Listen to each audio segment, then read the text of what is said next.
Ma sœur millionnaire m'a trouvé par hasard en train de dormir sous un pont sans abri, épuisé, oublié. Après avoir appris que mes enfants m'avaient maltraité, volé ma maison et mise à la porte, elle m'a acheté un appartement en bord de mer et m'a donné 5 millions de dollars pour recommencer. Quelques jours plus tard, mes enfants sont arrivés, le sourire aux lèvres, des fleurs à la main. Mais elle a vu clair dans leur jeu. Et moi aussi. Mon propre fils a jeté ma valise sous la pluie en criant que je n'étais qu'un fardeau. À 72 ans, je me suis retrouvé à grelotter sous un pont. Ma dignité a été emportée par la tempête. Je me sentais abandonné, comme si toutes les années que j'avais consacrées à l'élever avaient été effacées en une seule nuit. Mais le destin en avait décidé autrement, et quand ma sœur m'a découverte là, tout a changé. Il pensait que je resterais silencieuse, brisée. Au lieu de cela, une tempête de vérité attendait, et elle allait détruire leurs mensonges pour toujours. Ma valise a heurté le trottoir dans un bruit sourd et humide. La pluie ne s'arrêtait pas. Elle tombait sans relâche, comme si le ciel était en colère pour moi. Mon fils se tenait sur le seuil de la porte, les bras croisés, le visage crispé de dégoût. Cette fois, il n'a pas crié. Il n'en avait pas besoin. Le silence entre nous disait tout. Il avait pris sa décision. Je n'avais plus ma place dans sa maison, ni dans sa vie. Je n'ai pas supplié. J'ai ramassé ma valise, complètement trempée le temps d'atteindre le trottoir. Mes pantoufles faisaient un bruit spongieux à chaque pas tandis que je m'avançais dans la tempête. Pas de parapluie, pas de manteau, juste un pull qui était chaud il y a 2 heures. Derrière moi, la porte a claqué. Ce son est resté avec moi plus longtemps que je ne voudrais l'admettre. Je n'ai pas pleuré cette nuit-là. J'ai marché jusqu'à ce que mes jambes me lâchent. J'ai trouvé un muret en béton sous le pont de l'autoroute, juste à côté de la route principale. Ce n'était pas sûr. Ce n'était pas sec, mais c'était caché. J'ai glissé ma valise trempée sous moi, je me suis adossé au mur et j'ai écouté le bruit des pneus éclaboussant les flaques d'eau. Mon corps me faisait mal, mais pas autant que ma poitrine. Mes os semblaient être en papier et mon cœur en cendres. Quelques personnes sont passées, personne n'a jeté un second regard. Pour eux, je n'étais qu'une autre femme sans abri dans une ville qui en était pleine. C'est ce qui me faisait le plus peur. Je ne me sentais plus moi-même. Je me sentais invisible, mis au rebut. J'entendais sa voix en boucle dans ma tête.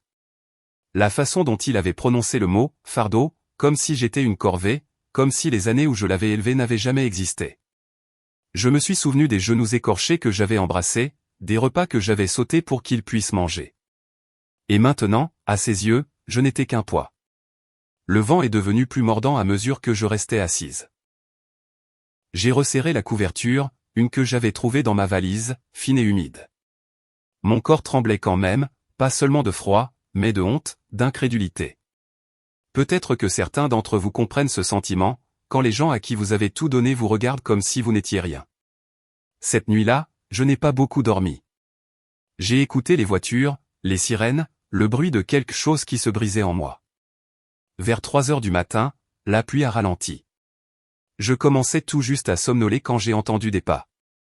Pas pressés, pas lourds, mesurés. J'ai levé les yeux et, une seconde, j'ai cru que je rêvais. Vivien, ma petite sœur. Ses cheveux étaient trempés, son maquillage avait coulé, mais elle me regardait comme si elle ne m'avait pas vu depuis 20 ans. Et peut-être que, d'une certaine manière, c'était le cas. Nous ne nous étions pas beaucoup parlé depuis qu'elle avait déménagé en Floride. La vie s'en était mêlée. Des histoires de famille, des choses compliquées. Mais elle était là, debout devant moi, comme un miracle enveloppé dans un trench coat de la fureur. Elle n'a rien dit au début. Elle s'est juste agenouillée à côté de moi, a écarté les cheveux mouillés de mon visage et a posé sa main sur la mienne. Et c'était tout. C'était le premier vrai contact humain que je ressentais depuis des semaines, peut-être des mois. Elle m'a aidé à me relever sans un mot, à ramasser ma valise et m'a conduite à sa voiture de location comme si c'était la chose la plus naturelle du monde. Pas de questions, pas de jugement. Je me suis assise dans sa voiture, le chauffage à fond, une couverture sur les épaules, essayant de ne pas m'effondrer. Elle m'a tendu un thermos de thé, encore chaud, qui sentait le miel et la menthe. J'ai pris une gorgée et j'ai senti la première lueur de sécurité depuis que j'avais quitté cette maison. Nous n'avons pas parlé avant d'arriver sur l'autoroute. « Tu viens avec moi » a-t-elle dit. J'ai hoché la tête, non pas parce que j'étais d'accord, mais parce que je ne pouvais imaginer aller nulle part ailleurs. Elle n'a pas demandé ce qui s'était passé. Elle n'en avait pas besoin. Je pense qu'elle l'a vu sur mon visage, dans la façon dont je tenais le thé à deux mains comme si c'était tout ce qu'il me restait au monde. La route s'étendait, longue et silencieuse. De temps en temps, je la regardais. Les mêmes yeux déterminés, le même dos droit. Vivien avait toujours été le feu, là où moi, j'étais l'eau. Elle s'embrasait quand on lui faisait du mal. Moi, j'endurais. Je survivais. Mais cette nuit-là, j'ai commencé à me demander si survivre était suffisant. Quand nous sommes arrivés au motel à l'extérieur de Tallahassee, elle m'a donné une clé de chambre et un sac de vêtements propres. J'ai pris une douche chaude, la première depuis des jours, j'ai lavé la pluie, la saleté, l'humiliation. Je me suis regardé dans le miroir jusqu'à ce que la vapeur embue mon visage. Puis j'ai dormi, pas profondément, pas paisiblement, mais j'ai dormi dans un lit. Et le lendemain matin, quand elle a dit que nous allions vers le sud, à Clearwater, je n'ai pas demandé pourquoi. Je l'ai juste suivi, car quelque chose en moi avait changé. Pas d'un coup, pas bruyamment, mais assez pour le sentir. Peut-être que vous l'avez senti aussi. Ce tournant silencieux. Ce moment où vous réalisez que cette fois, vous n'allez pas laisser passer. Cette fois, vous n'allez pas ravaler votre douleur juste pour préserver la paix. Pas quand ça vous coûte tout. Si quelqu'un que vous aimez vous a déjà traité comme un déchet, si vous avez déjà dû vous relever du sol avec rien d'autre que votre fierté et des articulations douloureuses, alors peut-être comprendrez-vous ce que j'ai fait ensuite. Et croyez-moi, ce ne sera pas joli, mais ce sera juste. Le lendemain matin est arrivé vite. J'ai ouvert les yeux sur un plafond bas d'hôtel et le bourdonnement constant du climatiseur. Le lit sous moi était trop ferme, les draps rêches, mais comparé au béton et à la pluie, c'était le paradis. Mes muscles me faisaient mal de la nuit précédente, mais mes mains étaient chaudes pour la première fois depuis des jours. Je me suis assise lentement, enroulant la couverture du motel autour de mes épaules. Je n'étais pas chez moi, mais j'étais quelque part. C'était suffisant. Vivien était déjà habillée et préparait ses affaires. Elle bougeait vite, concentrée, comme si elle avait planifié quelque chose toute la nuit. Elle ne m'a pas demandé comment j'avais dormi. Elle n'a pas fait de conversation, elle a juste pris ma valise et a dit « Il faut qu'on y aille ». Je l'ai suivie jusqu'au parking. Le ciel était bleu pâle, l'air chargé d'humidité, comme la Floride sent toujours avant midi. Je me suis glissé sur le siège passager, et dès que les portes se sont fermées, elle a démarré la voiture. Aucune hésitation. 10 minutes plus tard, elle s'est arrêtée à une station-service, a laissé le moteur tourner et m'a dit d'attendre. Elle est revenue avec un thermos de café frais, un sandwich pour le petit déjeuner et un dossier. Elle m'a d'abord tendu le dossier. À l'intérieur se trouvait l'impression d'une annonce immobilière, un appartement à Clearwater, 2 chambres, vue sur l'océan, entièrement meublé. Le prix m'a noué l'estomac. Je l'ai regardée et elle a enfin repris la parole. Cet endroit est à toi. Je l'ai acheté ce matin. Je n'ai rien dit. Impossible. Ma bouche est restée ouverte quelques secondes avant que je ne parvienne à la refermer. Mes mains tenaient le dossier comme s'il pouvait se briser. Vivien gardait les yeux sur la route. J'ai déjà viré l'argent. C'est à ton nom. Pas d'hypothèque. Pas de piège. J'ai tourné la page. Il y avait des photos. Un balcon face à la mer. Une cuisine avec des comptoirs en granit. Une chambre d'amis avec un bureau. Ça ressemblait au genre d'endroit où l'on passe 2 semaines chaque été, pas le genre d'endroit où quelqu'un comme moi vivait à plein temps. Mais j'ai continué à tourner les pages. Sur la dernière se trouvait un reçu bancaire, un dépôt sur un nouveau compte d'épargne, 5 millions de dollars. J'ai levé les yeux. Vivien n'a pas sourcillé. Tes économies. Rien qu'à toi. Je les avais mises de côté depuis des années. Tu ne le savais pas parce que je ne te l'avais pas dit. Maintenant, tu le sais. Je me suis rassise, le dossier sur les genoux, le café oublié. Mes oreilles bourdonnaient comme si quelqu'un avait allumé des feux d'artifice dans ma poitrine. Je ne pouvais pas former une pensée complète. Pas une seule. Les chiffres étaient là, sur la page, trop grands pour être ignorés, trop surréalistes pour être crus. Elle a ramené la voiture sur l'autoroute. Aucune de nous n'a rien dit pendant un moment. Je regardais le paysage défiler.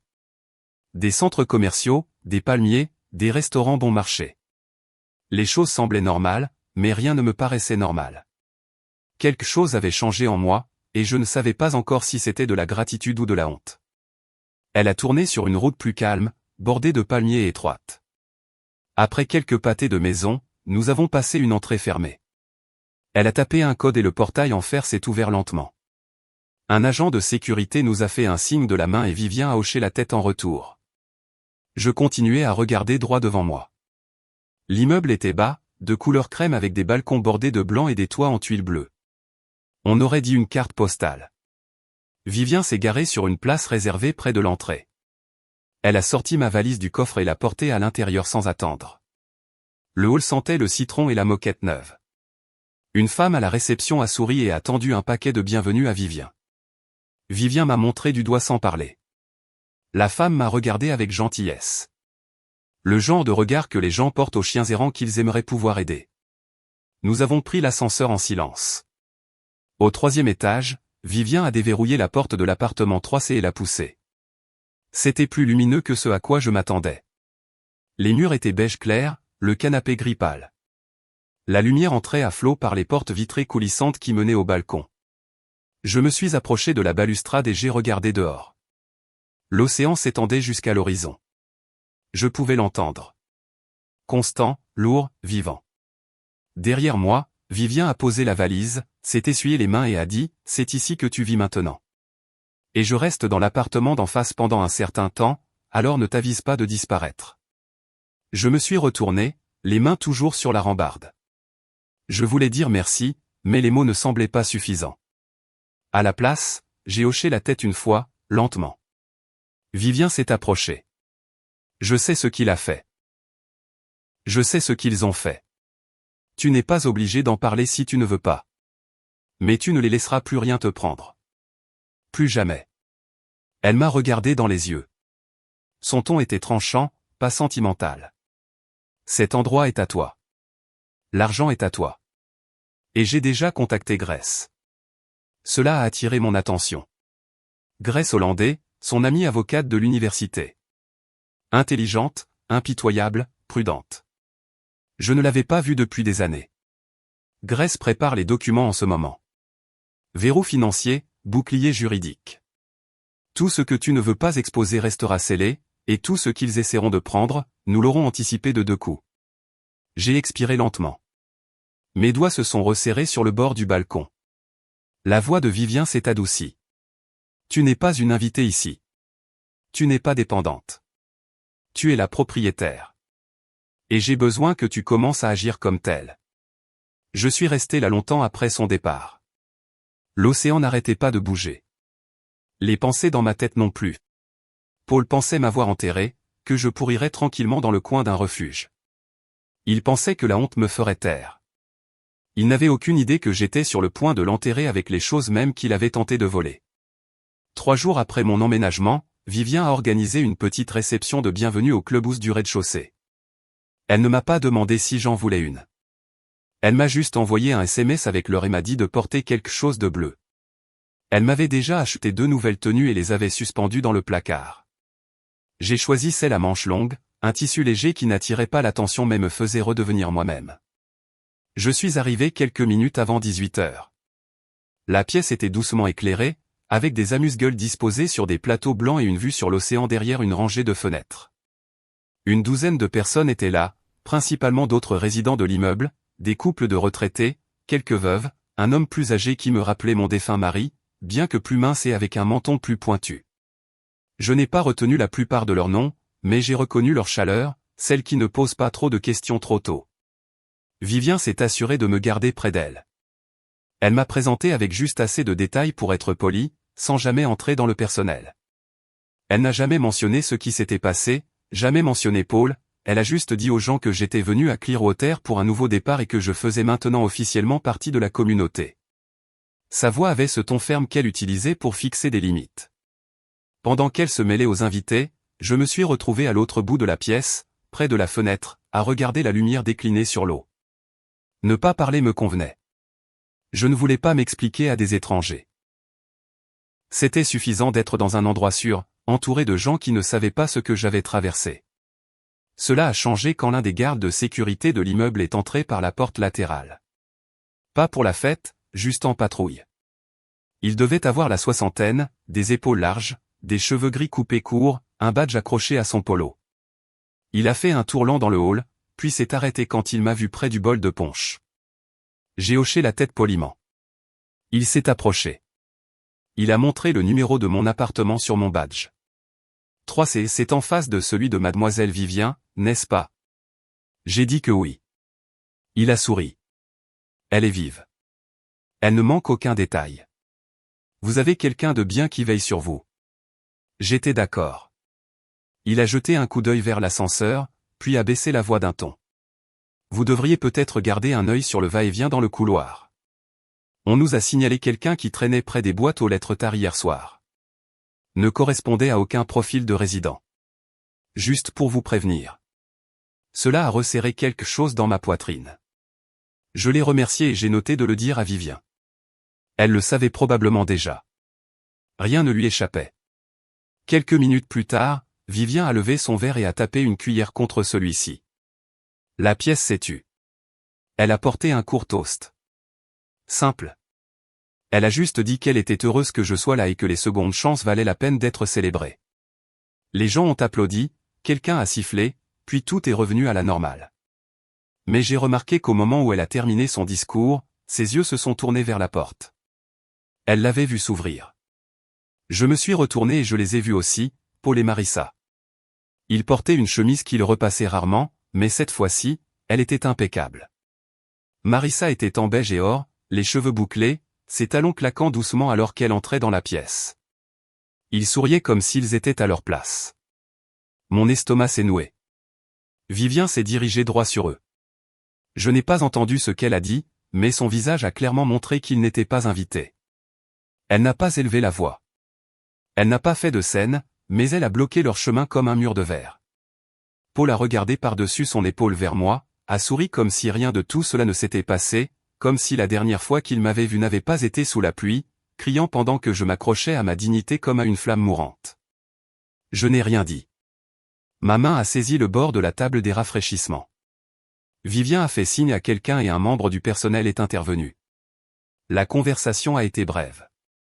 Paul et Marissa ont tenu bon quelques secondes de plus, puis se sont retournés et sont sortis. Marissa n'a même pas jeté un regard en arrière. La pièce a lentement retrouvé son rythme. Les gens ont remarqué l'interruption, mais personne n'a posé de questions. J'en étais reconnaissante. Vivien est revenu à mes côtés, a pris un morceau de fruit sur le plateau et a dit « Je t'avais dit qu'il viendrait ». J'ai hoché la tête. Elle m'avait prévenu plus tôt ce matin-là qu'elle avait vu un commentaire en ligne d'un des amis de Marissa, quelque chose de trop spécifique pour être accidentel. Vivien avait déjà 3 coups d'avance. Après la fin de la réception, elle m'a raccompagné à l'étage. Nous nous sommes dit bonsoir dans le couloir et je suis entré dans mon appartement. À l'intérieur, je me suis assise sur le bord du canapé et j'ai attendu. Pas quelque chose de précis, j'ai juste attendu. Ils étaient venus non pas pour s'excuser, non pas pour expliquer. Ils étaient venus voir ce qu'ils pouvaient encore obtenir. Mais maintenant, ils savaient. Je n'étais pas là où ils m'avaient laissé. Je n'étais pas la femme qui était sortie dans la tempête avec sa valise.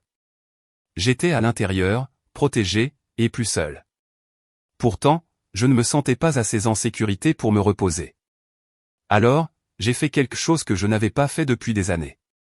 J'ai ouvert le tiroir latéral du meuble du couloir et j'ai sorti un nouveau carnet que Vivien m'avait donné. J'ai cliqué sur un stylo et j'ai écrit une phrase en haut de la page, ce qu'ils m'ont pris, ils le rendront.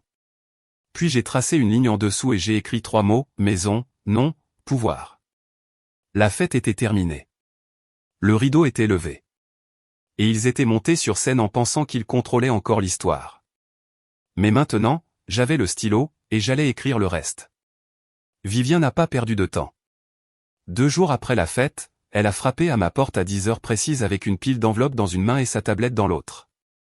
Ses cheveux étaient relevés en un chignon serré, et son expression me disait que nous avions dépassé le stade des avertissements en douceur. Elle a tout posé sur le comptoir de la cuisine et a ouvert le premier dossier. Ils vont réessayer, a-t-elle dit. Mais cette fois, ce ne sera pas par le charme. Ce sera par la voie légale. Je l'ai regardé étaler les pages une par une. Des lettres, des emails, des captures d'écran, la poussière numérique laissée par les activités récentes de Paul et Marissa. Vivien avait discrètement payé un détective privé pour surveiller tout mouvement financier ou juridique impliquant mon nom. Ce qu'elle a trouvé était subtil mais sans équivoque. Paul avait contacté un petit cabinet d'avocats hors de l'État pour se renseigner sur les transferts de procuration et les autorisations de soins aux personnes âgées. Marissa avait envoyé un message à quelqu'un sur Facebook Marketplace pour embaucher un notaire pour des documents à domicile. Vivien a tapoté l'un des papiers. Ils vont faire en sorte que ça ait l'air officiel, livré en main propre, personnel. Ils pensent que tu es assez faible pour signer quelque chose s'ils viennent en pleurant. Elle m'a regardé, les yeux fixes. J'ai besoin que tu fasses exactement ce que je te dis. Je n'ai pas discuté, non pas parce que j'avais peur, mais parce que je comprenais quelque chose maintenant que je n'avais pas pleinement accepté auparavant. Il ne s'agissait pas d'un malentendu ou de distance. Il s'agissait de contrôle. Paul et Marissa ne voulaient pas m'aider. Ils voulaient ce qu'ils pensaient que je ne méritais plus de gérer. Alors, j'ai dit oui à Vivien, que je suivrais ses instructions. Cet après-midi-là, nous avons invité quelques voisins à prendre le café. Rien de formel, juste un après-midi décontracté avec des plateaux de fruits et des pâtisseries. Assez de monde pour créer un cadre social sans éveiller les soupçons. Vivien a dit au concierge de laisser monter Paul et Marissa s'ils se présentaient. Elle ne les a pas invités, mais elle s'est assurée que quelqu'un leur ouvrirait. Puis elle a glissé un appareil d'enregistrement sous la table d'appoint près du canapé et s'est assise comme si nous nous attendions à un changement de temps. Cela a pris moins de 20 minutes. Paul a frappé. Vivien n'a pas sourcillé. J'ai ouvert la porte. Il a souri comme si nous étions de vieux amis perdus de vue. Marissa se tenait derrière lui, tenant un sac cadeau avec du papier de soie doré qui dépassait. Elle portait du rose pâle et des perles. Ils avaient répété cette scène. Paul est entré le premier. Salutations bruyantes, blague sur le fait de passer pendant qu'ils étaient dans le coin. Marissa a posé le sac sur la table et a sorti une boîte de biscuits faits maison. J'ai dit « merci » sans émotion. Vivien observait tranquillement depuis son fauteuil. Après 5 minutes de bavardage superficiel, Paul s'est penché en avant, les mains jointes. « J'ai apporté quelque chose à te montrer » a-t-il dit. Il a sorti de sa mallette un document agrafé. La première page portait des lettres en gras en haut, « Accord familial de bien-être et de propriété ». Vivien a jeté un coup d'œil au titre et a croisé les jambes. Paul a fait glisser les papiers sur la table vers moi. Juste quelque chose pour faciliter les choses, pour que nous puissions aider, tu sais, coordonner les trucs médicaux, simplifier le processus en cas d'urgence. Il a souri à nouveau. Trop longtemps, trop forcé. J'ai pris la première page et j'ai lu en silence. Il y avait 6 pages. Au milieu se trouvait un paragraphe intitulé « Autorisation de procuration temporaire », suivi d'un autre intitulé « Clause de surveillance financière ». Le langage était prudent, pas ouvertement prédateur, mais il donnait à Paul un accès total pour agir en mon nom concernant les décisions médicales et financières. Il l'autorisait également à ouvrir et gérer des comptes bancaires en accès conjoint. J'ai posé le papier. Je n'ai pas parlé. Vivien s'est levée. Elle est allée à la cuisine, a sorti un deuxième dossier et est revenue. Elle en a tiré un document presque identique. Seulement, celui-ci avait une ligne rouge au milieu. C'est une copie de la version que tu avais fait rédiger la semaine dernière avec ce parajuriste à CMI, a-t-elle dit à Paul. L'email original est horodaté.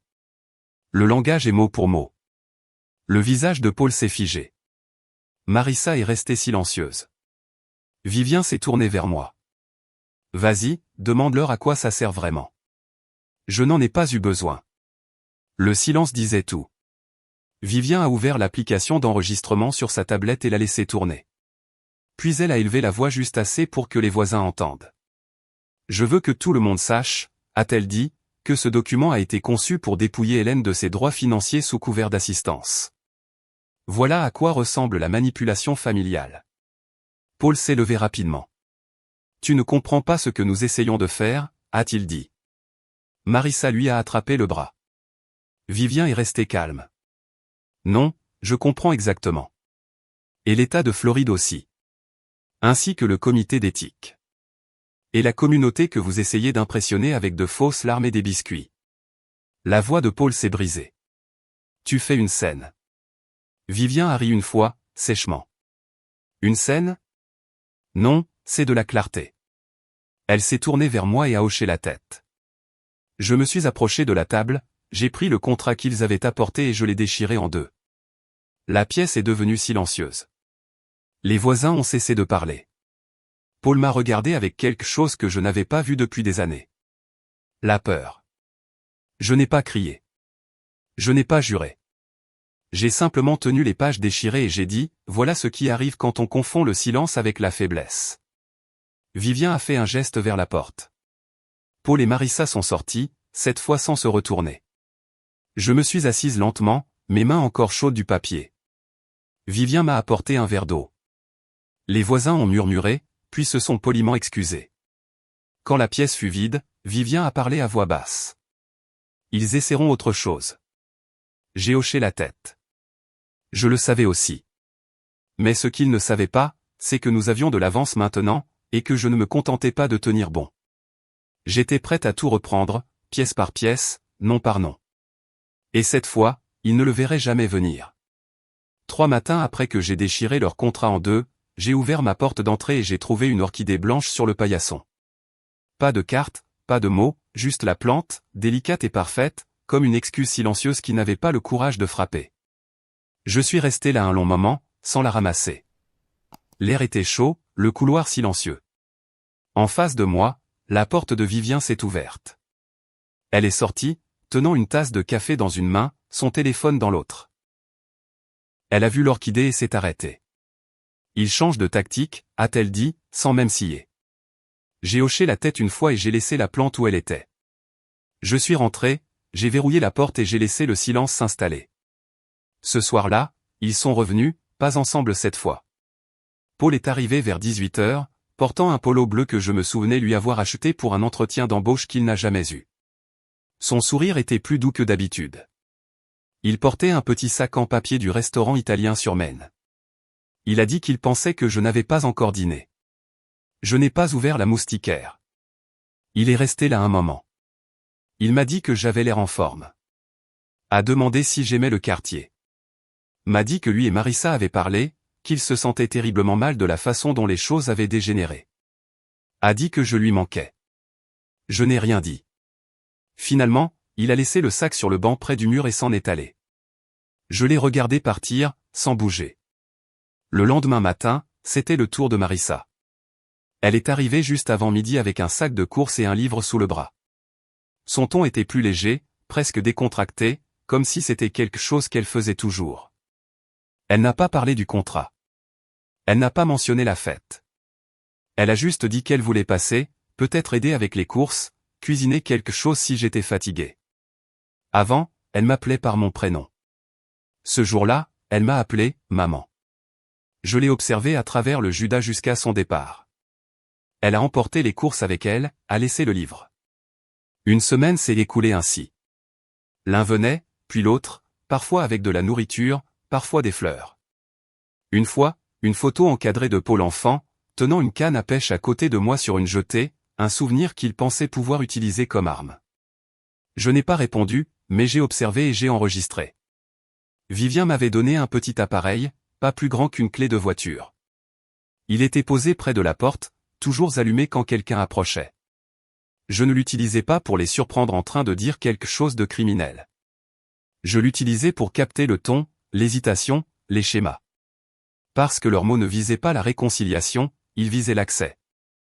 Chaque conversation tournait autour du confort, de l'inquiétude, et finalement de la logistique, des factures, des comptes, de la planification de fin de vie, le langage de voleurs se faisant passer pour des soignants. Vivien a pris les enregistrements et les a partagés avec Grace. Grace n'a pas dit grand-chose au début, elle a juste écouté, pris des notes, posé des questions sur le courrier, les emails, les appels téléphoniques. Puis elle a signalé quelque chose. Paul avait demandé un changement d'adresse pour ma correspondance bancaire.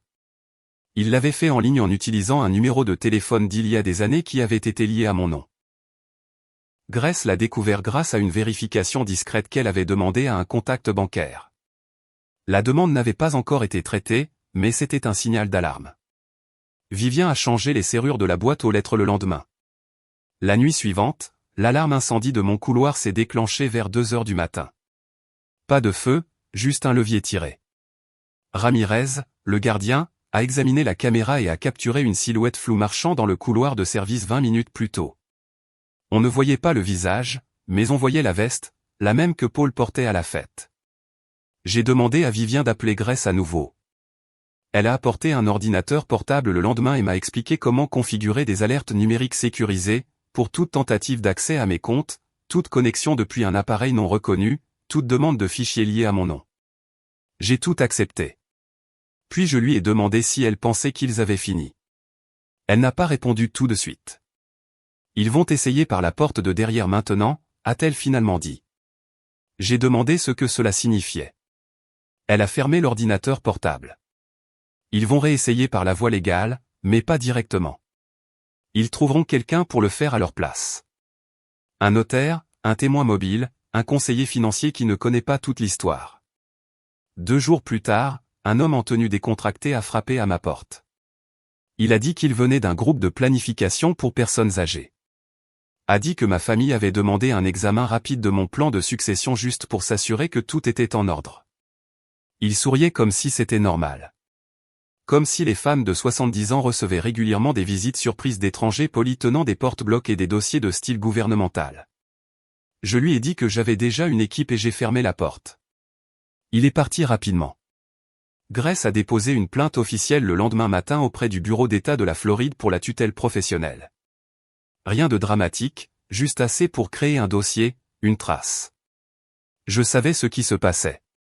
Ils essayaient de me faire passer pour instable, désorganisé, vulnérable, car s'ils ne pouvaient pas me faire signer, ils essaieraient de prouver que je ne pouvais pas gérer. Je n'en ai parlé à personne, même pas à Vivien. Mais cette nuit-là, je me suis assise à ma table de cuisine et j'ai relu le titre de propriété. J'ai passé mes doigts sur le cachet en relief. J'ai chuchoté mon nom à voix haute, pas pour le drame, mais pour la clarté.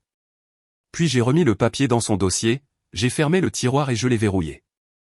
La sonnette a retenti une fois de plus cette semaine-là. Cette fois, Paul a apporté du vin. Marissa attendait près de l'ascenseur. Il n'a pas demandé à entrer. Il a demandé à parler. A dit que les choses étaient difficiles. A dit que la famille devrait rester unie. A dit que peut-être nous pourrions parler de choses pratiques. Je n'ai pas ouvert la porte. J'ai juste parlé à travers l'entrebâillement. Ne reviens pas, sa voix s'est brisée, non pas de tristesse, mais de rage masquée en confusion. Je n'ai pas répondu. J'ai attendu. Il est parti. Je suis retourné à la cuisine, je me suis assise et j'ai fait une liste. 3 colonnes. Ce qu'ils ont essayé, ce qui a échoué, ce qui ne serait jamais pardonné. Je ne défendais plus rien. Je documentais, je préparais. La tempête était passée, mais les dégâts qu'elle avait laissés derrière elle serviraient de preuve, et c'est moi qui la porterais, pièce par pièce, jusqu'à ce qu'il ne leur reste plus rien à réclamer. Le coup à la porte est venu un mardi après-midi, ni pressé, ni nerveux, juste assez régulier pour suggérer la familiarité. J'étais dans la cuisine quand je l'ai entendu. Je n'ai pas tressailli. J'ai marché lentement vers la porte, comme je l'avais répété avec Vivien et Grace. Je n'ai pas ouvert tout de suite. J'ai regardé par le Judas. Paul était là, les mains vides, pas de cadeaux, pas de dossier, pas de nourriture. C'était un changement. Derrière lui, Marissa attendait près de l'ascenseur, faisant semblant de ne pas regarder la porte, mais je pouvais voir l'angle de son épaule. Elle écoutait. J'ai déverrouillé la porte mais j'ai gardé le loquet en place. Je ne l'ai pas invité à entrer. Paul s'est légèrement penché en avant. Je voulais juste voir comment tu allais, a-t-il dit à voix basse. Je suis restée silencieuse. Il a continué. Les choses ont été tendues. Et je comprends. Nous avons dépassé une limite. Toujours rien. Tu me manques, c'est tout. À Marissa aussi. Nous ne sommes pas fiers de la façon dont nous avons géré tout ça, mais nous voulons arranger les choses. Nous en avons parlé. Nous pensions que si nous te montrions que nous sommes là pour toi, tu nous croirais. Il a sorti une petite enveloppe de sa poche arrière et l'a tendue. Ce n'est rien de légal. C'est juste quelque chose que nous avons écrit avec le cœur. J'ai passé la main par l'entrebâillement et j'ai pris l'enveloppe. Puis j'ai fermé la porte sans un mot. À l'intérieur, je l'ai ouverte lentement. 2 pages, manuscrites. Le ton était doux, teinté de culpabilité, avec des mots comme pardon, regret, reconstruction. L'écriture de Marissa était sur la 2e page. Elle mentionnait qu'elle s'était inscrite à un cours d'aide à la personne, qu'elle voulait être plus utile. Elle disait que la famille était la seule chose qui comptait maintenant. J'ai plié les pages, je les ai posées sur la table et j'ai appuyé sur le bouton sous le bord du comptoir. Le petit enregistreur s'est mis en marche. Il était là depuis des jours, à attendre. Je suis retourné à la porte et je l'ai ouverte complètement cette fois. Paul s'est retourné, une lueur d'espoir traversant son visage. « Entre » ai-je dit. Il est entré seul. Je ne l'ai pas salué. Je n'ai pas souri. Il s'est assis au bout du canapé, a ajusté ses manches, a regardé la pièce comme si c'était la première fois qu'il la voyait vraiment. « Cet endroit est magnifique », a-t-il dit. « Tu t'es bien installé. » J'ai hoché la tête une fois. Il a jeté un coup d'œil vers le couloir. Marissa est en bas. Elle ne voulait pas t'envahir. Je n'ai rien dit. Paul s'est penché en avant, les coudes sur les genoux. Écoute, je sais qu'on a tout gâché, et je sais que tu ne nous feras probablement plus jamais entièrement confiance, mais nous sommes ta famille. Nous ne sommes pas là pour nous battre. Nous sommes là pour arranger les choses. Il a fait une pause, laissant les mots en suspens. Je sais que tu as mis des choses en place maintenant. Des gens qui t'aident, des avocats, peu importe ce que Vivien a organisé, mais ça ne veut pas dire que tu n'as pas besoin de nous. Tu es toujours notre mère. Nous voulons toujours t'aider. Il m'a regardé, les yeux interrogateurs. Je ne veux pas de ton argent. Je veux juste la paix. Je me tenais près du bord du salon, l'observant, laissant l'enregistreur capter chaque mot. Il a continué. Je sais que tu as des comptes, des économies, des propriétés, tout ça. Et c'est génial. Ça veut dire que tu es en sécurité. Ça ne veut juste pas dire qu'on ne peut pas être impliqué. Tu ne devrais pas avoir à tout gérer seul. Puis il a changé de ton. Je veux dire, et si quelque chose arrive, une chute, un problème de santé? Ne penses-tu pas qu'il est logique d'avoir quelqu'un de référencé? Quelqu'un qui peut prendre une décision si tu ne le peux pas. Je me suis légèrement tourné vers la cuisine. Les laisser continuer à parler. J'ai des papiers. C'est basique. Juste pour qu'on soit listé comme contact d'urgence. Rien de contraignant, rien de financier, juste un accès au dossier pour qu'on puisse aider. C'est tout. Il a sorti un mince dossier de la poche de sa veste. C'était la vraie raison de sa venue. Je n'ai pas bougé. Il a posé le dossier sur la table basse, s'est rassis comme s'il venait d'offrir quelque chose de noble. Tu n'as même pas besoin de le regarder maintenant. Pense Y, c'est tout. Sans pression. J'ai regardé le dossier. Bleu pâle. Aucune marque à l'extérieur. J'ai finalement parlé. Où est Marissa en ce moment? Il a hésité. En bas, dans la voiture. Seul. Il a hoché la tête. Je suis allé à la porte du balcon et j'ai légèrement tiré le rideau. Elle était là, appuyée sur le capot, parlant au téléphone. J'ai laissé retomber le rideau. J'ai pris le dossier, je suis allé dans la cuisine et je l'ai jeté à la poubelle. Quand je suis revenu dans le salon, Paul était debout. Je ne voulais pas t'offenser, a-t-il dit. Je n'ai rien dit. Je pensais que tu apprécierais l'effort. Toujours rien. Je suppose que Vivien t'a bien eu. Cela m'a fait marquer une pause. Je me suis approché. Vivien n'a rien fait, ai-je dit. C'est toi qui as fait ça. La mâchoire de Paul s'est crispée. Le masque est tombé une seconde. Puis il s'est avancé, a essayé d'adoucir à nouveau son visage. S'il te plaît, réfléchis Y, je l'ai interrompu. C'est déjà fait. J'ai ouvert la porte. Il est resté là un instant de plus, comme s'il allait dire autre chose, mais il ne l'a pas fait. Il est sorti. J'ai fermé la porte derrière lui et je l'ai verrouillée. Puis j'ai éteint l'enregistreur. 2 jours plus tard, Grace est passée avec une transcription imprimée. Elle l'a ajoutée à un dossier déjà épais de déclarations, de photos, de journaux, une chronologie claire de pression et de manipulation. Chaque entrée datée, chaque ligne cohérente. Ils n'avaient pas arrêté. Ils avaient juste changé de forme. Et maintenant, j'avais la preuve. La prochaine fois qu'ils essaieraient quelque chose, ce ne serait pas un jeu de devinettes. Ce seraient des preuves, et ce serait suffisant.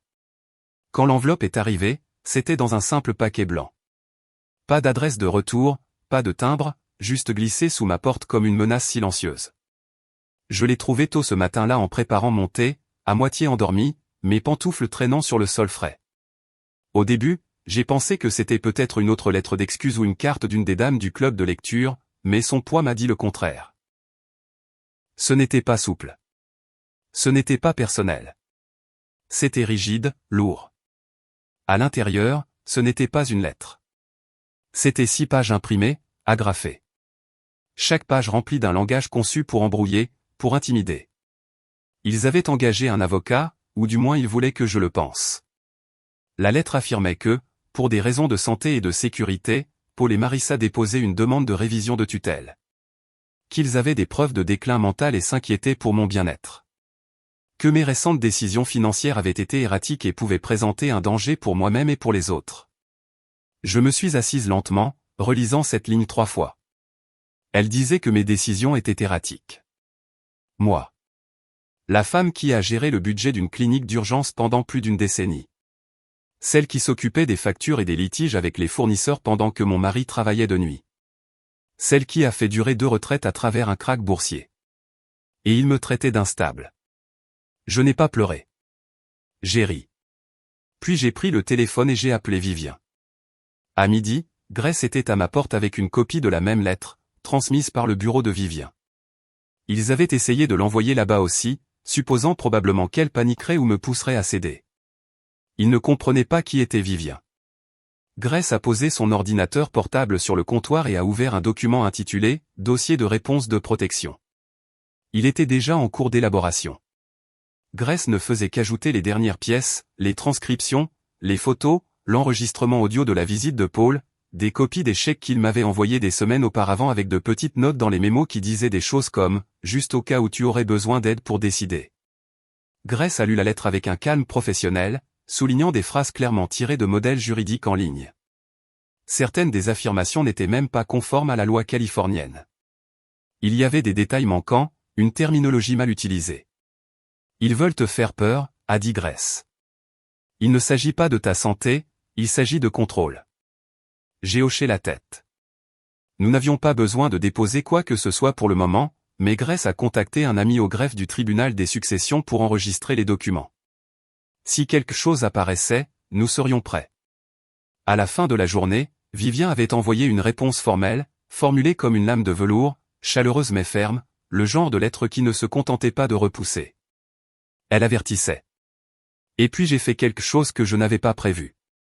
J'ai appelé mon médecin, non pas parce que j'étais inquiète, mais parce que je voulais des dossiers.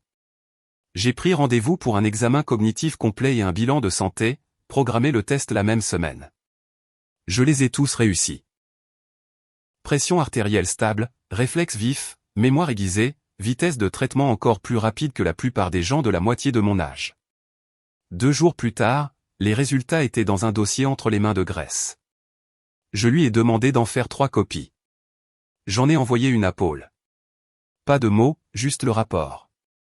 Une semaine a passé, puis 2. Pas d'appel, pas de visite, pas de lettre sous la porte. J'ai pensé un instant qu'ils avaient peut-être reculé, mais c'était l'erreur, car pendant que je savourais le silence, ils s'activaient ailleurs. Vivien a reçu l'alerte la première. Elle avait mis en place un suivi auprès du bureau du registre foncier. Chaque fois qu'un privilège, une enquête ou un litige était déposé avec mon nom ou mon adresse, elle en serait informée. C'est comme ça que nous avons découvert qu'ils avaient soumis une demande à la banque qui détenait mon compte d'épargne. Ils essayaient de se faire inscrire comme co-bénéficiaires. Ce n'était pas une démarche légale. C'était une tentative de pêche aux informations. Marissa avait appelé en se faisant passer pour moi, prétendant avoir oublié son accès en ligne, et avait demandé à mettre à jour les bénéficiaires par téléphone. L'employé a immédiatement signalé l'anomalie. Mon âge et les notes vocales ne correspondaient pas. La banque a gelé la demande et l'a enregistrée, mais ils ont quand même essayé. Ils ne se souciaient même plus de paraître désespérés. J'ai fixé le rapport bancaire pendant un long moment cette nuit-là. Pas en colère, juste silencieuse. Il ne s'agissait plus d'argent. Il s'agissait de m'effacer. Ils voulaient ma liberté, ma dignité, mon nom sur papier à côté du leur. La preuve qu'ils avaient le pouvoir, que j'avais besoin d'eux. Vivien et Grèce ont fait en sorte que les comptes soient légalement scellés avec une surveillance par un tiers. Pas de nouveaux noms, pas de bénéficiaires. Tout irait à une fondation s'il m'arrivait quelque chose. Une que j'avais déjà créée discrètement des mois auparavant.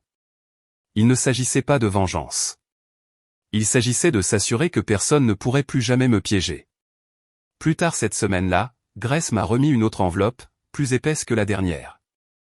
À l'intérieur se trouvaient 2 affidavits signés de mon ancien propriétaire et de ma voisine. Des témoins des nuits où Paul et Marissa m'avaient laissé dehors, avaient refusé d'ouvrir leurs portes, avaient dit aux enfants que j'étais dramatique. Il y avait aussi une déclaration notariée de l'infirmière communautaire, celle qui avait vu mes bleus quand j'étais tombé. Elle a confirmé que personne de ma famille n'était venu me chercher aux urgences. Ils voulaient monter un dossier contre moi. J'étais déjà en train de construire un mur autour de moi. Brique par brique, papier par papier, vérité par vérité, et chaque page était plus tranchante que la précédente. Il y avait une phrase dans le résumé de Grèce qui m'a marqué. Les agresseurs aux motivations superficielles sous-estiment le pouvoir d'une longue mémoire. Elle avait raison. Je me souvenais de tout. Et maintenant, le tribunal aussi. La loi aussi. Et bientôt, eux aussi. L'invitation est venue de Paul. Un simple texto, court et poli. Il demandait si je serais d'accord pour venir dîner chez eux dimanche prochain. Disait que les enfants s'ennuyaient de moi. Disait qu'ils aimeraient repartir à zéro. Il terminait le message par une phrase pleine d'espoir sur la famille et le pardon. Je l'ai regardé un moment, laissant les mots s'installer. Je savais ce que c'était. Je l'avais vu venir. Vivien l'avait vu. Grèce l'avait prédit presque à la semaine près. Ils avaient essayé la pression légale. Ça avait échoué. La fausse tentative de tutelle n'avait pas abouti. L'astuce des bénéficiaires avait été exposée. Et maintenant venait l'offensive de charme. Pourtant, j'ai accepté. Je lui ai dit que je serais là à 18h. Dimanche, j'ai porté une robe bleu marine douce, celle avec le col montant et les manches longues. J'ai attaché mes cheveux en arrière et j'ai porté ma montre en or, celle que Charles m'avait offerte pour notre 25e anniversaire. Je ne portais rien d'autre qu'une fine enveloppe dans mon sac à main et mon expression la plus calme. La maison n'avait pas changé. Revêtement blanc, paillis frais, une nouvelle couronne sur la porte, comme si tout cela pouvait dissimuler l'amertume qui s'accrochait au mur. Marissa m'a accueilli avec un sourire trop large. Ses yeux ont balayé ma tenue, essayant de la lire comme un signal. Elle s'est écartée, me laissant entrer avec une main dans mon dos, ferme et contrôlante. La table était mise pour 7. Paul était assis en bout de table. Les enfants étaient bien habillés, leurs chemises trop rigides pour un dimanche, leurs yeux allant de moi à leurs parents.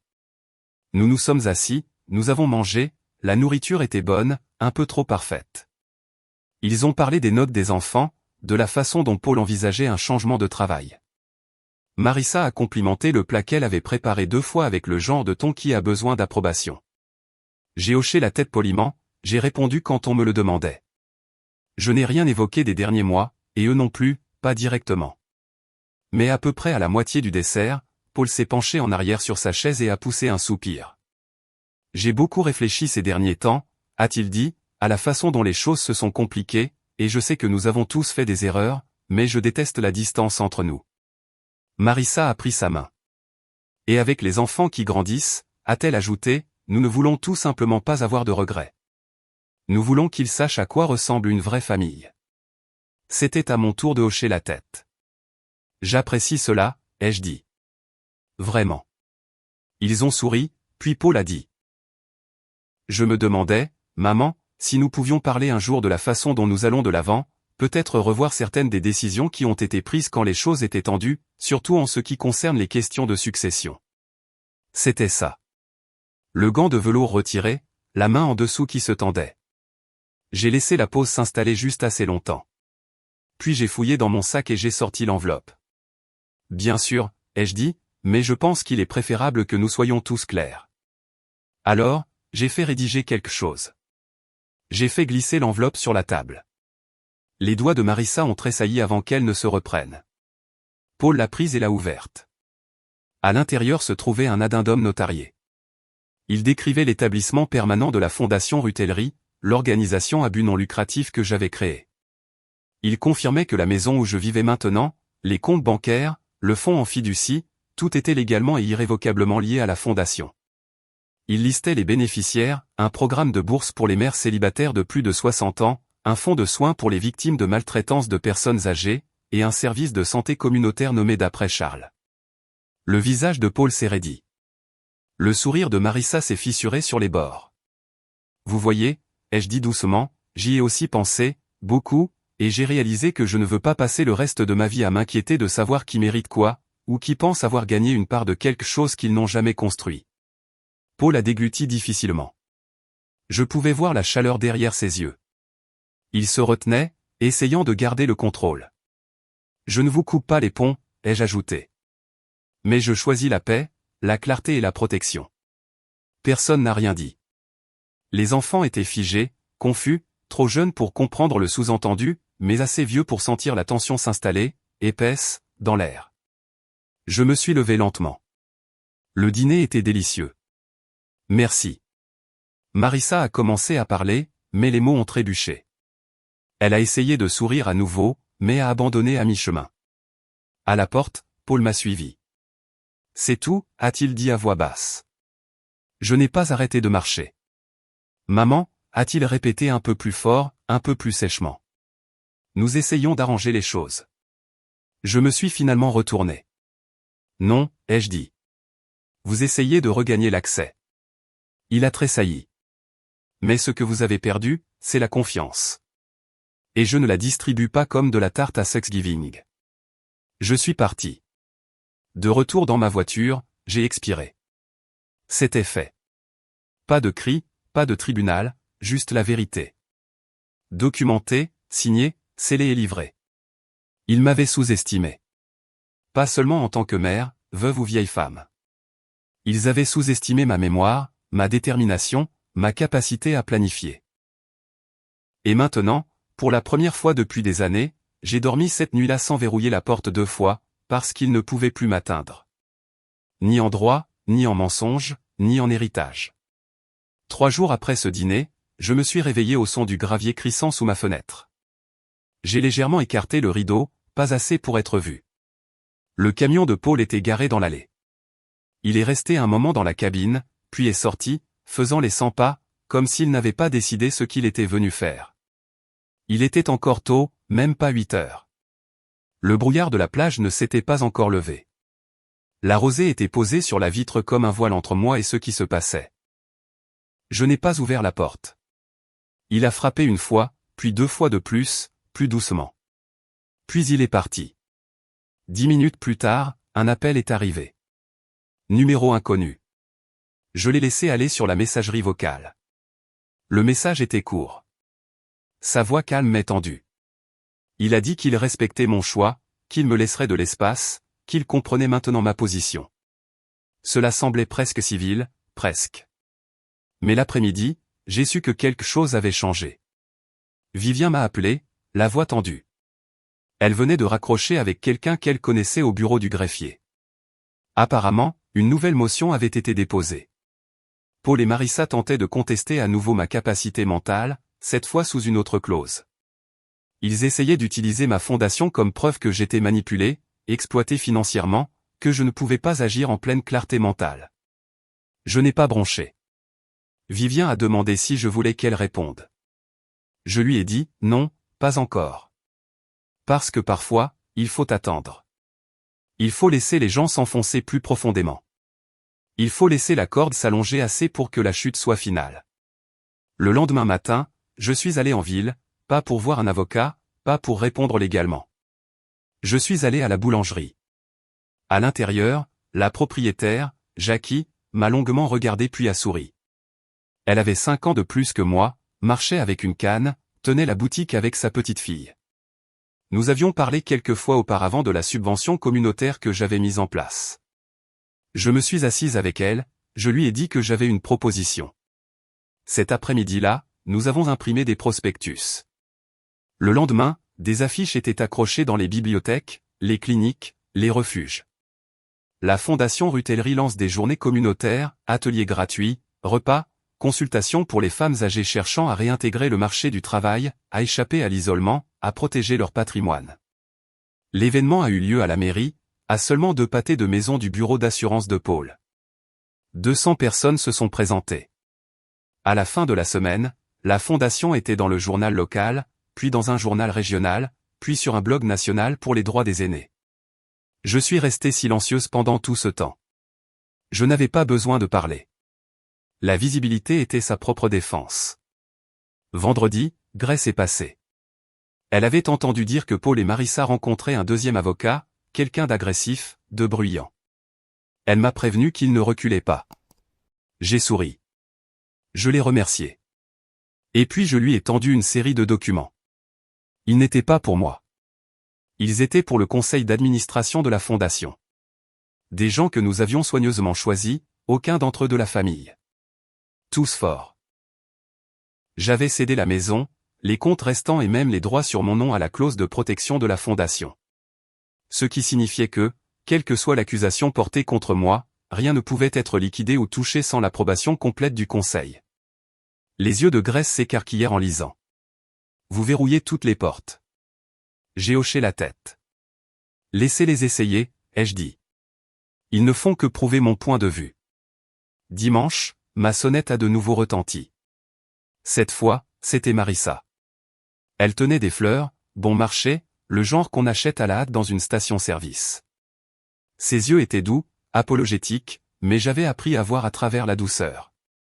Elle pouvait être une arme, tout comme la rage. Elle est entrée dans le salon quand je ne l'ai pas arrêtée. Je ne savais pas qu'il déposait une nouvelle plainte, a-t-elle dit. Je le jure. J'ai attendu. Je veux juste qu'on revienne en arrière, a-t-elle ajouté, avant que tout ne se complique. Elle s'est assise, a regardé la pièce comme si elle essayait de la mémoriser. Puis est venue la ligne suivante. S'il y a quoi que ce soit que nous devons signer pour montrer notre soutien, quoi que ce soit pour mettre ça derrière nous, nous le ferons. Et voilà. Elle n'était pas venue pour la réconciliation. Elle était venue pour tâter le terrain. Je me suis levé. Elle n'a pas bougé. Je sais ce que vous faites, ai-je dit calmement. Et je veux que tu te souviennes de quelque chose. Cette maison, cette paix, cette vie. Je l'ai construite sans vous. J'ai survécu à tout ce que toi et Paul m'avez fait subir. Et je l'ai fait en silence. Son visage s'est décomposé. Je suis restée silencieuse par respect. Mais ne confonds pas le silence avec la faiblesse. Elle s'est levée à son tour, la voix brisée. Paul s'effondre. Il ne mange pas. Il perd des clients.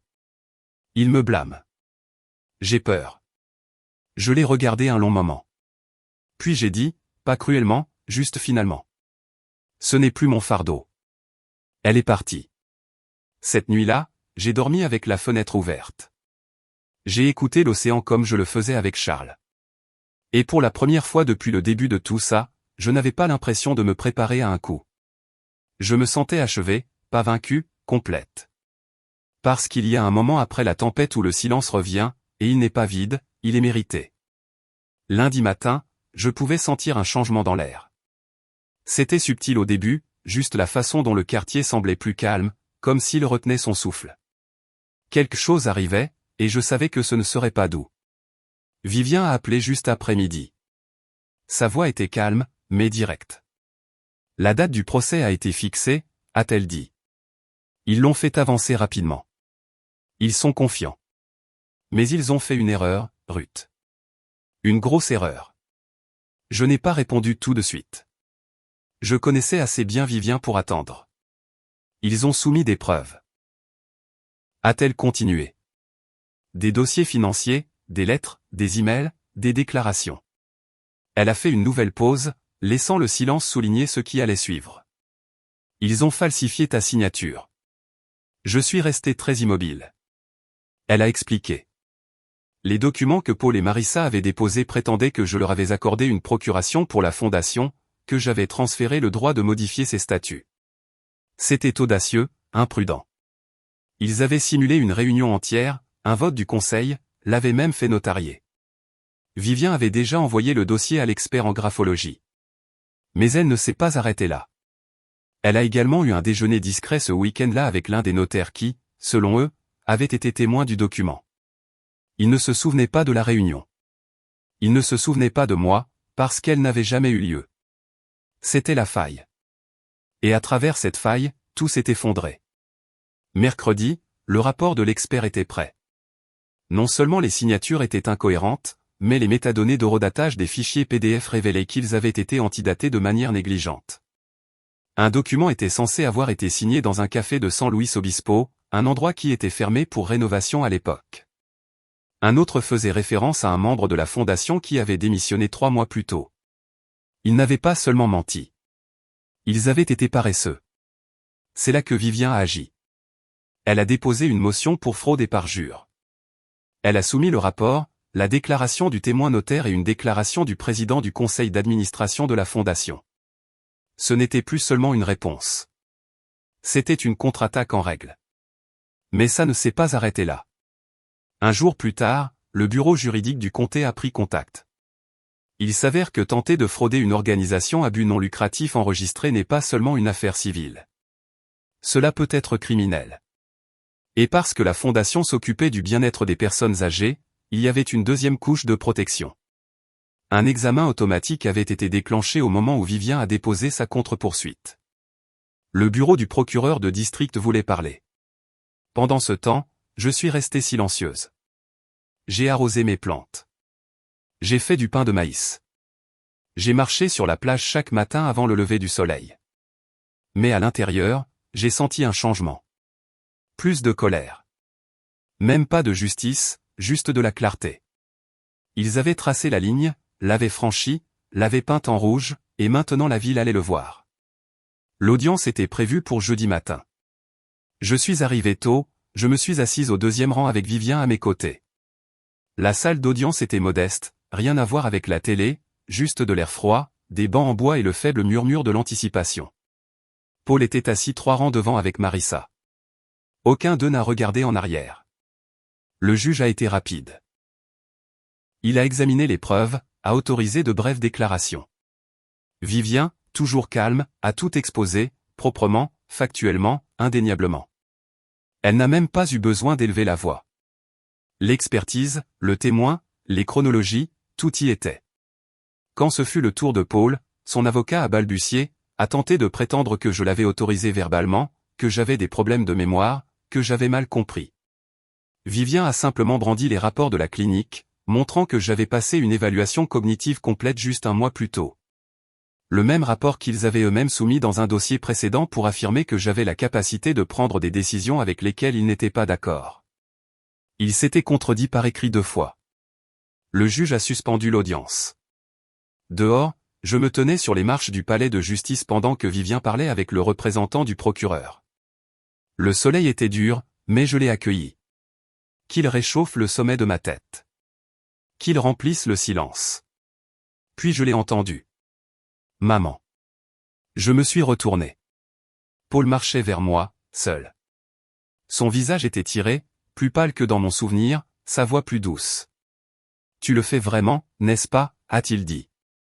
Je l'ai regardé. Non, ai-je dit. C'est toi qui as fait ça. Ses épaules se sont affaissées, comme si pour la première fois il réalisait qu'il ne pouvait pas me rejeter la faute. Je ne pensais pas que ça irait aussi loin, a-t-il marmonné. J'ai hoché la tête. C'est ça, avec les limites. Une fois qu'on les franchit, on ne peut plus décider où elles s'arrêtent. Il a semblé vouloir en dire plus, mais sa bouche s'est refermée. Vivien s'est avancé à mes côtés. Nous devrions rentrer. Nous l'avons fait. Quand le juge est revenu, il n'a pas tardé. Motion accordée. Les documents falsifiés ont été rejetés comme invalides. Les statuts de la fondation étaient protégés. Une saisine avait été faite auprès du bureau du procureur de district pour une enquête plus approfondie. Et avec ça, c'était terminé, du moins aux yeux de la cour. Mais pour moi, c'était quelque chose de plus profond.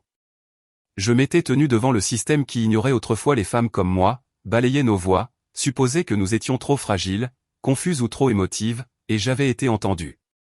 Je n'ai pas gagné parce que j'ai crié plus fort. J'ai gagné parce que j'ai refusé de détourner le regard. J'ai gagné parce que j'ai gardé mes dossiers, dit la vérité et fait confiance au silence pour faire son travail. Ce soir-là, je me suis assise sur le porche avec Vivien et Grace. Nous avons partagé une tarte aux pêches et laissé la brise entrer. Aucune de nous n'a beaucoup parlé. Nous n'en avions pas besoin. La vérité avait parlé pour nous, et pour une fois, cela avait suffi. 2 jours après le verdict, je me promenais dans mon jardin avec des ciseaux à la main. L'air était vif avec la première morsure de l'automne, et le soleil était plus bas, baignant tout dans une lumière ambrée. Les buissons de lavande avaient de nouveau poussé sauvagement. Je les ai coupés doucement, bouquet par bouquet, laissant le parfum remplir l'espace silencieux autour de moi. C'est ainsi que je suis toujours revenu à moi-même, à travers quelque chose d'ordinaire. Vivien avait appelé plus tôt ce matin-là. Son ton était différent maintenant, plus léger, même chaleureux. Le bureau du procureur du comté va de l'avant, a-t-elle dit. Accusation formelle, fraude, faux et usage de faux, tentative de détournement d'actifs d'une organisation à but non lucratif. 3 chefs d'accusation. Je les remerciais, mais à l'intérieur, il n'y avait aucune explosion de joie, aucun point triomphant levé, seulement le poids calme de l'inévitable. Il ne s'agissait jamais de vengeance.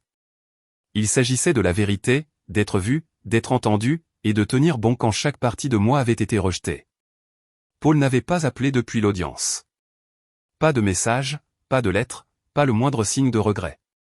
Je l'imaginais assis dans sa maison, les stores baissés, le téléphone à la main, essayant de formuler une phrase qui ne le ferait pas paraître petit, mais il n'y en avait aucune. Le silence en disait assez. Marissa avait été aperçue quittant la ville. Grace l'a vu charger des cartons à l'arrière de son Range Rover derrière l'ancienne boulangerie. Pas d'adieu, pas d'excuses publiques, juste une retraite silencieuse. C'était toujours comme ça avec les gens comme elle. Ils disparaissaient quand les miroirs se tournaient vers eux. Plus tard cet après-midi-là, Grace est passée. Elle a apporté une boîte de vieilles photos qu'elle avait sauvées du garde-meuble que j'avais partagé autrefois avec Paul. Je ne lui avais pas demandé. Elle l'a juste fait. Nous nous sommes assises à la table de la cuisine, triant les souvenirs. Le jour de mon mariage. Paul en bas âge, s'accrochant à ma jambe avec cette moue têtue. Noël dans le Colorado quand le courant a été coupé et que nous avons éclairé tout le chalet avec des bougies. J'ai regardé ces images non pas avec amertume mais avec distance, comme des artefacts de la vie de quelqu'un d'autre. Une version de moi qui avait cru que l'amour, l'effort et la loyauté pouvaient transformer n'importe qui en bonté. Grace a trouvé une photo que je n'avais pas vue depuis des années. C'était de mon 50e anniversaire, prise sur la terrasse de notre ancienne maison au bord du lac. Mon mari se tenait à côté de moi, son bras autour de mon épaule. Paul se tenait derrière lui, rayonnant. Nous venions de finir une tournée de saumon grillé. Je me souviens avoir pensé à ce moment précis à quel point j'étais chanceuse. J'ai aplati la photo contre la table et je l'ai regardée, non pas avec chagrin, mais avec réflexion. Cette femme, cette version de moi, n'avait aucune idée à quelle vitesse cette chaleur se transformerait, à quel point la ligne entre l'affection et le droit était mince. Mais elle n'avait pas eu tort d'espérer. Elle n'avait pas eu tort d'aimer. Elle n'était juste pas préparée. À la tombée de la nuit, j'avais pris une décision. Le centre communautaire a appelé le lendemain matin, confirmant l'espace pour l'événement. J'avais décidé d'organiser une réception pour les bénéficiaires et les partenaires de la fondation. Pas un gala, rien de tape à accent grave-l'œil, juste une célébration tranquille, un remerciement, un cercle de résilience. Vivien a proposé de l'aide pour la logistique. Elle rédigeait déjà le communiqué de presse. Les médias avaient repris l'histoire depuis la décision du tribunal. Une femme âgée gagne la bataille pour le contrôle falsifié d'une organisation à but non lucratif, titraient les journaux. Mais ce n'était pas ça, l'histoire. Pas vraiment. L'histoire était ce qui arrive quand les gens supposent que vous resterez silencieuse à cause de votre âge. Quand ils oublient que les années ne vous affaiblissent pas, elles vous aiguisent. J'ai visité les nouveaux locaux de la fondation cet après-midi-là. C'était plus petit que l'ancien, mais plus fonctionnel. Quelques-uns des jeunes bénévoles étaient là, peignant les murs en vert sauge. Une femme nommée Liana venait de déménager de l'Oregon pour travailler à plein temps sur notre programme de soutien rural. Elle m'a serré fort dans ses bras quand je suis entré. « Vous avez sauvé cet endroit » a-t-elle dit. J'ai souri, mais à l'intérieur je savais la vérité. Non, j'avais simplement refusé qu'il soit volé. De retour à la maison, je me suis assise près de la fenêtre et j'ai écrit une lettre, pas à Paul, pas au tribunal, mais à moi-même. Une lettre qui commençait par « Je ne me suis pas brisé » et se terminait par « Et je ne disparaîtrai pas ». Parce que c'est ce que toute cette épreuve avait tenté de faire, m'effacer, écrire par-dessus moi avec des ruses légales et des doutes chuchotés. Mais je suis resté. Je me suis tenu debout. J'ai laissé le feu monter et je ne l'ai pas fui. Le lendemain, mon voisin m'a arrêté à la boîte aux lettres. « Ruth, a-t-il dit, ma femme et moi avons lu l'article. Ce que vous avez fait, c'est quelque chose. » Je l'ai remercié et j'ai continué mon chemin, non pas parce que je n'étais pas touché, mais parce que j'avais passé assez de temps à laisser les opinions des autres définir ma valeur. Maintenant, je marchais à mon propre rythme. Ce soir-là, le ciel s'est ouvert sous la pluie, régulière, non violente. J'ai fait du thé et je me suis enveloppé dans une courte pointe cousue il y a des décennies. Et j'ai ressenti quelque chose que je n'avais pas ressenti depuis des mois. La quiétude. Ce n'était pas la paix. Pas tout à fait. Mais c'était le début. J'ai pensé à toutes les femmes que j'avais rencontrées au centre.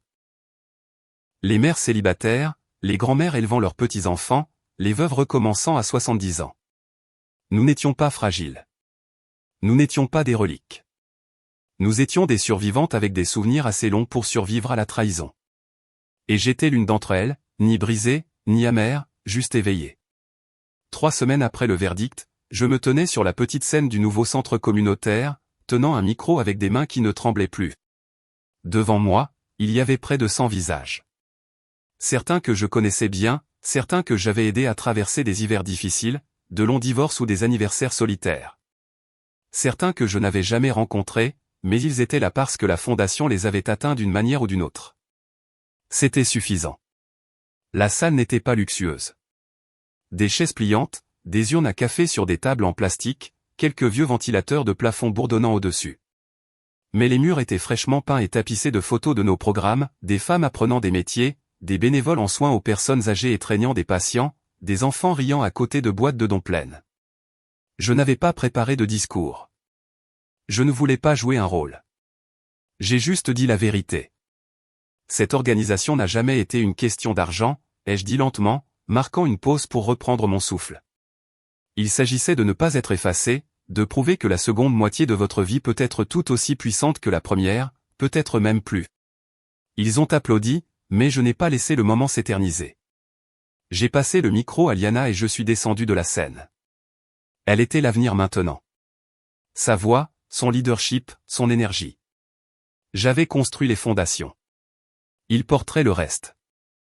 Après l'événement, les gens sont restés. Certains ont pleuré. Certains m'ont serré dans leurs bras. Une femme m'a glissé un mot qui disait simplement « Grâce à vous, j'ai demandé la garde de mon petit-fils ». J'ai glissé le mot dans la poche de mon manteau et je suis sorti par la porte de derrière. Le soleil était déjà couché. L'automne se transformait en début d'hiver. Je pouvais sentir le gel arriver. Quand je suis rentré à la maison, la lumière du porche était allumée. Grace avait laissé un plat à gratin près de la porte avec une serviette collée dessus. Repose-toi. Tu l'as bien mérité. À l'intérieur, j'ai allumé la cheminée et je me suis versé un petit verre de vin. La maison, autrefois trop silencieuse, me semblait maintenant un sanctuaire. Paul n'a jamais repris contact. J'avais longtemps imaginé de grandes excuses, un appel téléphonique en larmes, une lettre pleine de regrets, mais ce n'est jamais venu. À la place, j'ai reçu un paquet de son avocat. À l'intérieur se trouvait un formulaire de règlement signé, renonçant à toute réclamation restante sur la fondation ou les propriétés encore à mon nom. Pas de mots, pas d'explication. Il avait choisi le silence plutôt que la rédemption. Je l'ai accepté, non pas parce que je lui pardonnais, mais parce que je n'avais plus besoin de rien de sa part. Son chapitre dans ma vie s'était refermé depuis longtemps. Il ne l'avait simplement pas remarqué avant que la porte ne se verrouille derrière lui. Le lendemain matin, j'ai donné les derniers de ses souvenirs d'enfance à la friperie du refuge local. Non pas par colère, juste par clarté. Certaines choses n'ont pas besoin d'être stockées, elles ont besoin d'être lâchées. Les jours suivants, j'ai commencé à marcher chaque matin, 5 kilomètres au lever du soleil, parfois seul, parfois avec des voisins qui se joignaient à moi tranquillement. Nous n'avons jamais parlé de ce qui s'était passé. Nous n'en avions pas besoin. Ils avaient suivi l'affaire dans les journaux, à la télévision, à travers les chuchotements dans les allées des supermarchés. Mais marcher avec eux était une sorte de respect tacite, et c'était plus précieux que n'importe quelle excuse. Un matin sur le sentier derrière le verger, j'ai aperçu une jeune femme assise sur un banc avec son enfant. Elle avait l'air fatiguée, comme si le monde lui pesait sur la poitrine depuis trop longtemps. En passant, elle m'a arrêté. « Vous êtes Ruth, n'est-ce pas ? La femme qui s'est battue. » J'ai souri doucement. « Je suis Ruth, mais je ne me suis pas battue. J'ai juste refusé de disparaître. » Ses yeux se sont remplis de larmes. « Merci », a-t-elle chuchoté. C'était tout. Pas d'autres mots. Cet après-midi-là, j'ai planté 3 nouveaux pommiers au bord de mon jardin. Je ne sais pas si je vivrai assez longtemps pour les voir porter des fruits, mais planter quelque chose que vous ne récolterez peut-être jamais est un acte de foi. Pas en vous-même, mais dans le monde après vous. Grace est revenue ce week-end. Nous avons bu du thé, ri du reportage qui avait mal prononcé son nom, et parlé d'organiser un atelier d'écriture pour les femmes retraitées au printemps prochain. Les histoires, a-t-elle dit, sont la dernière chose qu'ils ne peuvent pas voler. Quand elle est partie, je me suis tenu à la fenêtre et j'ai regardé le vent bouger dans les arbres. Le genre de vent qui ne renverse pas les choses, mais qui vous rappelle qu'elles peuvent tenir debout. Je n'ai pas disparu. J'ai reconstruit. J'ai redéfini et je suis resté entière. Si vous vous êtes déjà senti rejeté, effacé ou sous-estimé simplement à cause de votre âge, de votre silence ou de votre gentillesse, sachez ceci, vous avez toujours le pouvoir de tracer la ligne, de reprendre votre espace, de planter quelque chose de nouveau. Si mon histoire a touché une partie de votre cœur aujourd'hui, partagez-la avec quelqu'un qui a besoin de l'entendre aussi. Ou prenez simplement une profonde respiration et rappelez-vous que vous n'avez pas fini. Vous n'êtes pas invisible. Vous êtes toujours en train d'écrire votre histoire. Et peut-être qu'elle ne fait que commencer à devenir intéressante.